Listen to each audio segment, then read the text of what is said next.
Hey guys, example number 2 है Young's modulus के ऊपर बेस्ड न्यूमेरिकल सॉल्व कर रहे हैं। तो चलिए देखते हैं कि इस न्यूमेरिकल में आपसे क्या कह रहा है। कितना मजेदार ये न्यूमेरिकल है। कॉन्सेप्ट आपको पता है यंग्स मॉडुलस का। तो देखिएगा इसमें आपसे क्या कह रहा है। A uniform wire of steel of length 2.5 metre and density 8 gram per centimetre cube weighs 50 grams. हमसे कह रहा when stretch by a force of 10 kilogram force the length increase by 2 millimetre, calculate Young's modulus. तो यहाँ पर ज़्यादातर जो यूनिटें दे रखी हैं वो आपको CGS यूनिट दे रखी है। तो आप एक काम कीजिएगा, या तो सारी यूनिट को MKS में कन्वर्ट कर लो या सारी यूनिट को आप CGS में कन्वर्ट कर लो, ये आपके ऊपर है। आपसे पूछा है यंग्स मॉडुलस। तो यंग्स मॉडुलस के लिए ज़रूरी है कि आपको स्ट्रेस पता हो, साथ में स्ट्रेन पता हो। स्ट्रेन क्या होता है? Change in length upon original length. अब देखें ओरिजिनल लेंथ दे रखी है क्या स्टील वायर की? बिल्कुल दे रखी है। ओरिजिनल लेंथ है ये। जब आपने उस पर एक स्ट्रेस लगाई, एक फोर्स लगाया यूनिट एरिया पर, तो उसकी लेंथ इंक्रीज हो गई। कितने से इंक्रीज हो गई? 2 से इंक्रीज हो गई। तो जितना इंक्रीमेंट आया है वो डेल्टा एल है। तो आपके पास डेल्टा एल भी है, आपके पास एल भी है। तो इसका मतलब स्ट्रेन आपके पास है। अब सवाल आता है स्ट्रेस का। स्ट्रेस क्या होता है? Force that is act on per unit area. अब जो फोर्स पर यूनिट एरिया पे लग रही है, तो फोर्स पर यूनिट एरिया पे, तो फोर्स हमने लगाई है 10 किलोग्राम एफ, हमने लगाया है, उसको खींचा है, तो फोर्स तो मिल गई लेकिन एरिया नहीं मिला। तो एरिया के लिए इन्होंने कहा कि थोड़ी सी मेहनत करो, थोड़ा दिमाग चलाओ। इन्होंने कहा है कि हम तुम्हें जो है एरिया ना देंगे, हम तुम्हें डेंसिटी देंगे। डेंसिटी से आप खुद निकालो एरिया। तो कोई दिक्कत नहीं है, हम निकाल देंगे डेंसिटी से एरिया। कैसे निकालेंगे मैं बताता हूँ आपको। यहाँ पर लिखो सॉल्यूशन, और जो जो आपको दिया हुआ है एक बार लिख दो गिवन दैट। क्या क्या दिया हुआ है आपको? आपको दिया हुआ है कि ओरिजिनल लेंथ है 2.5 मीटर। 2.5 मीटर, इसको सेंटीमीटर में कन्वर्ट करके 100 से मल्टीप्लाई कर दोगे तो सेंटीमीटर में कन्वर्ट हो जाएगा। It means 250 centimetre. आपके पास लेंथ है, बिल्कुल है।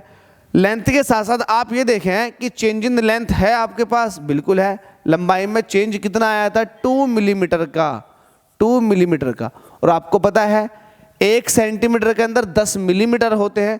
तो 1 मिलीमीटर के अंदर कितने सेंटीमीटर होंगे? 10 की पावर -1 से मल्टीप्लाई। इसका मतलब ये हो गया 0.2 सेंटीमीटर। आपके पास ओरिजिनल लेंथ भी है, यस, आपके पास चेंज इन लेंथ भी है।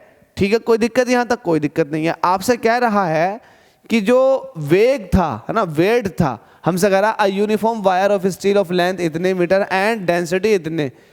जो उसका वजन है, मतलब उसका मास है, मास कितना है? 50 ग्राम का। कोई दिक्कत नहीं है। तो आपको पता मास दिया हुआ है आपको 50 ग्राम। डेंसिटी दे रही है आपको कितनी है? 8 ग्राम पर सेंटीमीटर क्यूब। कोई दिक्कत नहीं है, कोई दिक्कत नहीं है। लेंथ आपको पता है ना कितनी है? बिल्कुल पता है। अब देखिएगा, मैं आपसे कह रहा हूं लेट अस सपोज कि आपके पास ये वायर कुछ इस तरह का है। जरा मुझे बताओ इसका वॉल्यूम क्या होगा या मास क्या होगा? मास इज इक्वल टू होता है, मास इज इक्वल टू होता है वॉल्यूम इनटू डेंसिटी। अब मास तो मुझे पता है कि इस पूरे का मास कितना है, जल्दी से बताओ, 50 ग्राम है। तो क्या आपको इसके पूरे का वॉल्यूम पता है? मास को तो आपको पता है, वॉल्यूम इनटू डेंसिटी रखूंगा। डेंसिटी तो गिवन है लेकिन वॉल्यूम नहीं गिवन है।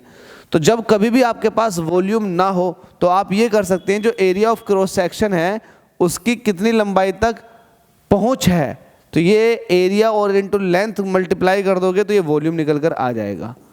डेंसिटी ऐसे ही है। तो जहां मास है उसकी जगह मैं लिख सकता हूं ALD। ठीक है, कोई दिक्कत तो नहीं है? कोई दिक्कत नहीं। तो आप कहेंगे here mass is equal to होता है वॉल्यूम इनटू डेंसिटी। अब वॉल्यूम क्या होता है? Area into length into density. अब मास आपको गिवन है 50 ग्राम। ठीक है, तो इसको सॉल्व करो। 50 इज इक्वल टू एरिया आपको निकालना है, एल कितना दिया था आपको, जल्दी से बताएं, 250। और डेंसिटी कितनी दे रखी है? पूरे की डेंसिटी आपको, पूरे का मतलब क्या है? आपको 8 दिया हुआ है। तो यहाँ से ए की वैल्यू कितनी निकल कर आ गई? 50। देखो जितना कट रहा उतना काट दो, जो बच रहा है उसको छोड़ दो। 50 से 250 जो है 5 बार चला जाएगा। देखो 5 पंजे 25, 5 8 पंजे 40। तो एरिया जो हो जाएगा 1/40 हो जाएगा सेंटीमीटर का स्क्वायर। तो आपके पास एरिया भी आ चुका है, एरिया आपके पास आ गया। अब स्ट्रेस बची है। क्या बची है, स्ट्रेस। स्ट्रेस क्या होता है, फोर्स अपॉन एरिया। तो एरिया तो आपके पास है, फोर्स और देख लो, तो आप कहेंगे फोर्स इज इक्वल टू, यहाँ पर फोर्स गिवन है कितनी है, 10 किलोग्राम। अब देखो किलोग्राम फोर्स में दिया हुआ है, इसको अगर 9.8 से मल्टीप्लाई कर दोगे तो ये न्यूटन में आ गई, तो फोर्स आ चुकी है न्यूटन में, लेकिन सारी यूनिट सीजीएस चल रही हैं, तो आप फोर्स की यूनिट को भी सीजीएस में कन्वर्ट करोगे। और आपको पता है कि 1 न्यूटन जो होता है वो 10⁵ डाइन के बराबर होता है। अभी आ चुका है डाइन में, डाइन जो है सीजीएस यूनिट है फोर्स की, ठीक है। इसको अभी ऐसे रहने दो, किसी को मत काटना। अब लगाओ Young's modulus. Young's modulus, Young's modulus क्या होता है, जिसको आप गामा कहते हो, ये होता है स्ट्रेस अपॉन स्ट्रेन, ये तो होता है, बस आपने ये तो फॉर्मूला पढ़ रखा। अब देखो स्ट्रेस क्या होता है, फोर्स अपॉन एरिया, आप कहोगे इसको force upon area, force upon area. अब हर बार आपको फॉर्मूला रख के नहीं दिखाएंगे, आपको डायरेक्ट F अपॉन ए और L अपॉन डेल्टा L, यही तो है फॉर्मूला, बिल्कुल, चाहे आप देख लें पलट करके, मैंने यही फॉर्मूला सिखा रखा। अब देखो इसमें वैल्यू पुट करो, F की वैल्यू कितनी है जल्दी से बताओ, 10 × 9.8। अब देखो 9.8 की जब मल्टीप्लाई करूँगा 10 से तो पॉइंट हट जाएगा, तो आपसे जितनी कैलकुलेशन इजी हो सके शुरुआत में उसको कर लो इजी। तो 98 ऐसे ही, 10⁵ ऐसे ही, तो ये आपने F की वैल्यू रख दी। L की वैल्यू बताओ, L कितना दे रखा था आपको, 250, तो आप L की वैल्यू 250 यहाँ पर रख देंगे। तो आपके पास F की वैल्यू रख दी आपने, L की वैल्यू। अब A की वैल्यू आपके पास कितनी है, 1/40, इसको 1/40 को ऐसे रहने दोगे। और डेल्टा L आपको दिया हुआ था, डेल्टा L की वैल्यू 0.2 सेंटीमीटर, तो 0.2 इसको ऐसे ही दिखा दो, पॉइंट हटा दूंगा नीचे 0 बढ़ जाएगा, ठीक है। कोई दिक्कत तो नहीं होनी चाहिए कोई दिक्कत, ठीक है। अब देखो 2 से काटूंगा 98, 2 चौक 8, 2 × 18, 49 बार चला जाएगा, यस और नो, बिल्कुल चला जाएगा। अब देखो यहाँ आपके पास अब कैलकुलेशन में क्या बचा, 2 तो खत्म हो गया, 40 बचा, 10 बचा, अपोन के थर्ड नंबर सबसे ऊपर चले जाएंगे, तो आपके पास आ जाएगा 49 की मल्टीप्लाई होनी है 10⁵ से, और ये मल्टीप्लाई हो रही है 250 से, इसके पास चला गया 40, इसके पास चला गया 10। इसको सॉल्व कर लो, Young's modulus is equal to, अगर मैं आपको ये छोटी सी कैलकुलेशन करने के लिए दे दूं, क्या आपसे नहीं होगी ये बच्चों वाली कैलकुलेशन? तो आप इस कैलकुलेशन को परफॉर्म करें और मुझे बताएं एग्जैक्ट आंसर क्या आ रहा है।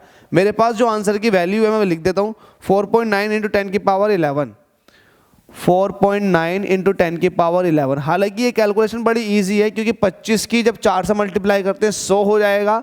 देखो सीधी सीधी कैलकुलेशन बता देता हूँ, 25 की 4 से मल्टीप्लाई करो 100 हो गया, 100 में 2 0, ठीक है, 2 0 तो वो, और 1 0 ये है, 3 0, 1 0 ये है, 4 0, और 1 0 ये है, 5 0, तो 5 0 तो ये आ चुके हैं, और 10⁵ ये है, तो 10⁻10 हो चुकी है, ठीक है। 49 × 10⁻10, जब पॉइंट को एक प्लेस इधर को लेकर आओगे तो 4.9 हो जाएगा 10⁻11। तो मैंने सॉल्व कर दी, लो आप तक भी नहीं पहुंचाई, मैंने ही सॉल्व कर दी न्यूटन पर मीटर स्क्वायर।